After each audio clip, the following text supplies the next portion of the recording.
Sayang seribu sayang anak-anak kita sekarang, Pak. Sama pacarnya luar biasa sopannya. Ditelepon sama cowoknya, "Dek, iya Kak, terserah abang aja deh. Saya ngikut aja mana yang terbaik." Dongo. Tahu dongo? Beleng-beleng. Tahu beleng-beleng? Dongo. Tahu dongo? Beleng-beleng. Apa itu? Kata Rocky Gerung, dungu. Coba lihat anak-anak kita, Pak. Taat betul itu kalau cowok yang kasih tahu. Tapi kalau orang tuanya dibantahnya tidak pernah masuk di akal. Mau bukti? Anak-anak kita lebih hargai cowoknya daripada bapaknya. Mau bukti, Pak? Bapak nanti kalau pulang periksa wallpapernya HP-nya anaknya yang gadis itu. Kira-kira siapa yang jadi wallpaper anak kita? Siapa? Fotonya bapaknya. Siapa? Ada saya lagi mengajar ujian, Pak, di Unhas. Saya lagi keliling. HP jangan di kantong, simpan sudut kanan meja. Saya lagi mengawas, tiba-tiba di HP sudut kanan ada cewek. Wih, cakep betul cowoknya, bersih putih. Saya bilang, "Dek, cakepnya cowokmu." Saya lihat-lihat, enggak imbang rasanya ini. Langsung dia bilang, "Bukan cowokku itu, Ustaz." "Oh, siapa ini?" "Lee Min Ho." "Siapa itu Lee Min Ho?" "Artis." Artis Korea." "Oh, ini artis." "Iya, Ustaz." "Kau dikenal?" "Tidak." "Pernah dikirimi pulsa?" "Enggak." "Pernah di miss call?" "Tidak." Beleng-beleng. Masa itu kau enggak pernah kau kenal, enggak pernah dikirimi pulsa? Kau simpan di situ gambarnya bapakmu ke situ. Ganti tuh fotonya bapakmu simpan. "Tunggu dulu, Ustaz." Dia carilah fotonya bapaknya. "Tunggu dulu, Ustaz, tunggu dulu." Sudah terhapus semua, Ustaz. Ini anak-anak kita sekarang. Maka jangan heran anak kita S1 susah cari kerja. Karena tidak dapat kerja dia lanjut S2, makin susah cari kerja. Salah satu sebabnya karena kuliah tidak menghargai orang tuanya.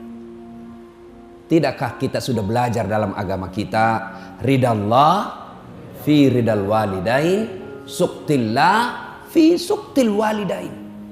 Suatu kali Nabi di Makkah lagi tawaf pakai ihram. Tiba-tiba ada anak muda di depan Nabi tawaf juga. Dilihatnya Nabi, melepuh pundaknya, Pak. Seperti orang yang baru kena bara api. Diikuti oleh Nabi. Selesai tawaf dipanggil, "Anak muda, sini dulu anak muda." "Kenapa pundakmu, Nak?" "Saya ini orang Madinah. Ibu saya sakit. Ibu saya ini mau sekali menunaikan ibadah haji. Tidak ada budak saya. Tidak ada duit saya bayar onta.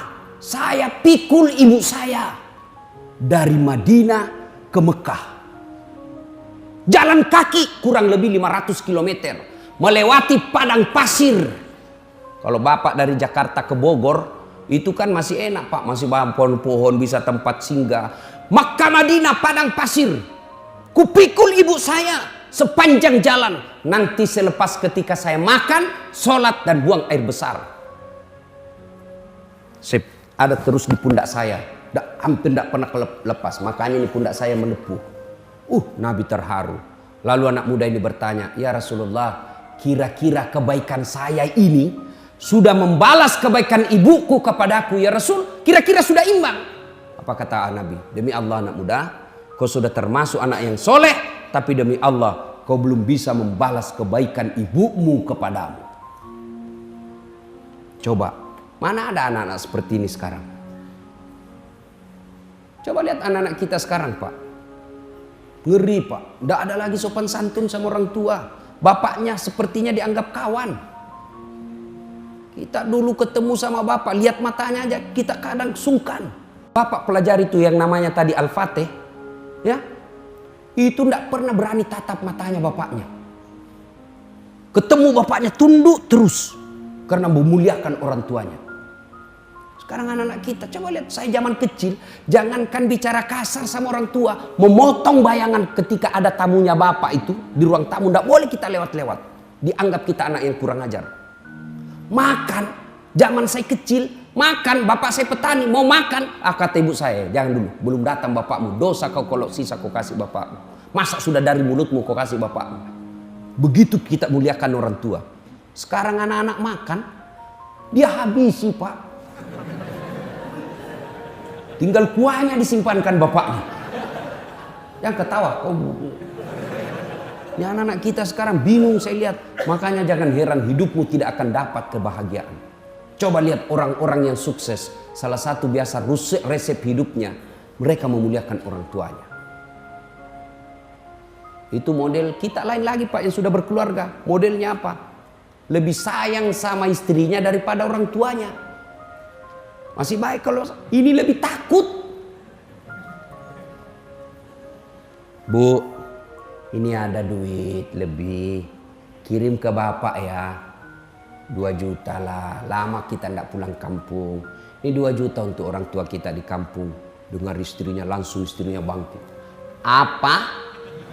Bapakmu, itu anakmu. Langsung dia bilang suaminya, ya terserah deh, tidak jadi. Ada di sini takut sama istrinya? Ada laki-laki di sini takut sama istri? Berhenti jadi laki-laki Pak. Apa mau takut sama istri? Nah semua gaji kita diambil. Coba lihat itu istri. Semua gaji kita diambil. Bajunya kita yang belikan. Lipstiknya pun kita yang belikan. Sampai duit itinya pun kita yang belikan. Masa mau takut sama istri? Jadi Ustadz tidak takut sama istri. Ngapain saya mau takut sama istri? Cuma istriku lebih berani dari saya.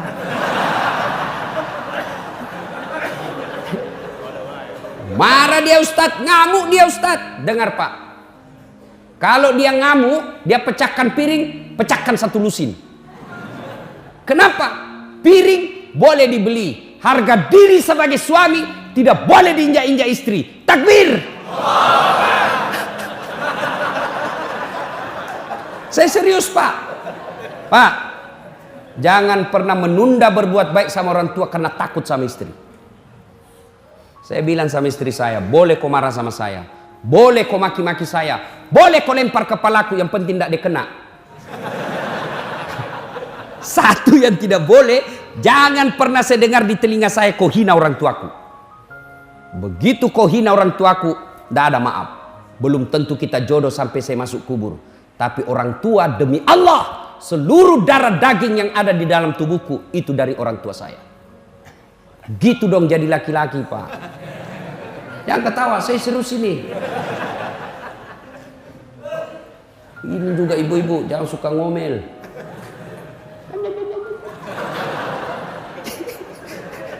Hei bu, ini suami tergantung ibu. Demi Allah, kalau ibu baik sama mertua, suami tidak akan tergoda perempuan lain. Jangan protes. Coba kalau ibu baik sama suaminya, tiba-tiba suami mau nikah, datang itu mertua membela ibu.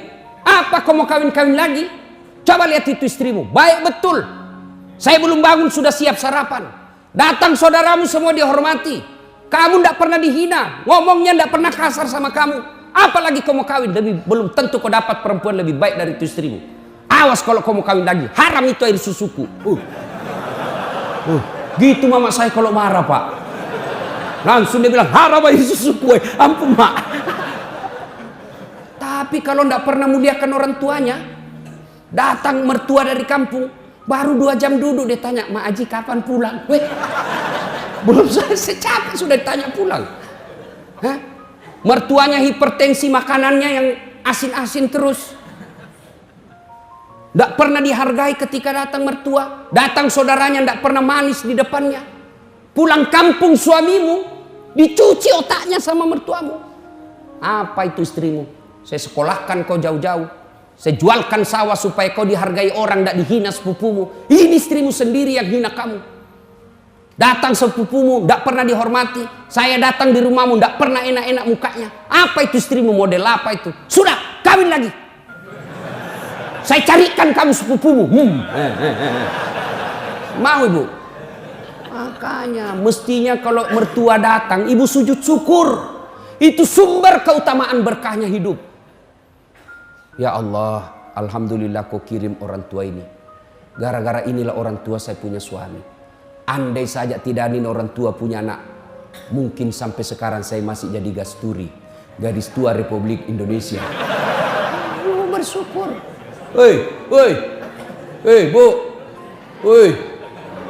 Baik-baik sama mertua. Demi Allah, rumah tangga tidak akan berkah ketika durhaka sama orang tua. Percaya, Pak. Muliakan orang tuamu, maka hidupmu akan berkah. Suatu kali Umar bertanya kepada Nabi, "Ya Rasulullah, ingin rasanya saya melihat Allah tersenyum kepadaku. Meskipun saya tahu tidak mungkin saya bisa melihat Allah mukanya di dunia ini. Bagaimana supaya Allah tersenyum kepadaku?" Kata Nabi, "Buat ibu bapakmu tersenyum, maka Allah pasti tersenyum kepadamu." Maka bapak tidak usah cari muka sama pejabat. Lebih baik muliakan orang tua. Dunia akhirat kita dapat. Kadangkala ini anak-anak sekarang baru belajar agama 2 bulan. Itu pun melalui YouTube. Baru 2 menit habis pulsanya. Bamaknya langsung beda manhajnya. Ini beda. Tak boleh, Mak. Sesat kamu. Saya bilang, kau belajar agama dari mana? Ibumu kau katakan sesat. Ya, adik-adik ini yang hijrah. Hijrah itu bukan sekedar berbicara afwan. Hijrah itu bukan sekedar jazakallah khair. Kaifa haluk ya akhi. Bukan sekedar itu. Hijrah itu bukan sekedar pelihara jenggot. Hijrah itu bukan sekedar jingkar celananya. Hijrah itu termasuk diantaranya memuliakan orang tuamu dengan semulia-mulianya. Biar jenggotmu panjang, bicaramu selalu afwan, jazakallah, celana, tapi kau hina orang tuamu karena berbeda mazhabmu, kau tidak lebih mulia di hadapan Allah. Muliakan orang tua. Berapa banyak dalam riwayat-riwayat kita pelajari sejarah sengsara hidupnya karena mendurhakai orang tuanya. Pertanyaan besar buat kita, kenapa anak-anak kita begini sekarang? Padahal cerdas, Pak. Anak-anak kita kurang apa sekarang, Pak? Coba lihat cerdasnya anak-anak kita. Saya biasa heran lihat itu anak-anak.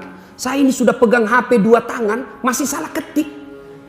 Ini anak muda bawa motor sambil ngebalas.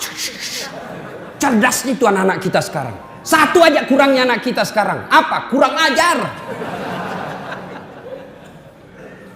Imma yablughanna indakal kibra ahaduhuma au kilahuma fala takul lahuma uff wala tanharhuma wa kullahuma kaulan karima. Apabila kedua orang tuamu sudah lanjut dalam pemeliharaanmu, jangan kau berkata A saja dilarang, apalagi sampai meneteskan air mata orang tua. Al jannatu tahta aqdamil ummahat. Surga itu berada di bawah telapak kakimu. Kenapa anak-anak kita begini? Salah satu sebabnya karena kita memberi makan anak kita makanan-makanan haram. Kenapa anak-anak kita begini? Karena kita memberi contoh yang tidak baik di hadapan anak kita. Sini dulu. Awas kalau kau merokok, awas. Kalau kau merokok, saya kasih makan kau dengan bungkusnya. 10 menit kemudian, nak, kopi beli rokok tong. Anaknya dilarang merokok, baru dia merokok depan anaknya. Bapak macam apa ini? Ada yang merokok di sini? Nggak ada? Nggak ada dalam masjid. Nggak tahu kalau dia keluar nanti. Bapak kan selama ini sangat benci sama orang-orang yang menindas kita. Siapa orang-orang kaya yang ada di Indonesia? Banyak-banyak, Pak. Siapa orang-orang kaya? Mereka yang penguasa rokok. Dan kita lah ini orang Islam paling banyak merokok. Jadi kalau Bapak cinta sama agama, berhenti merokok. Itu orang rokok, itu orang Yahudi punya, Pak. Sudah kita dikasih rokok, sakit dikasih lagi obatnya. Duit kita dibawa ke sana. Maka saya doakan bapak-bapak yang merokok, berhenti merokok. Marah? Silakan, saya mau pulang juga. Ada yang bilang makruh, mungkin dia bilang makruh karena dia juga merokok. Berhenti, Pak. Kalau ada orang bilang baik itu rokok, saya bilang kau sini. Kalau kau merasa betul itu rokok baik, kau merokok anakmu di depanmu sama istrimu, rokok bareng-bareng di situ. Kalau kau rasa baik, pasti meskipun dia merokok, dia bilang jangan kau merokok, padahal dia merokok. Bagaimana kita mau beri baik yang anak dakwah kita kelihatannya tidak baik? Yang berikutnya, anak-anak kita mau baik, sementara kita sendiri tidak menjalankan agama dengan sebaik-baiknya. Ibu bapak saudara-saudara sekalian, sebenarnya masih ingin rasanya berlama-lama di tempat ini, tapi waktu jualah yang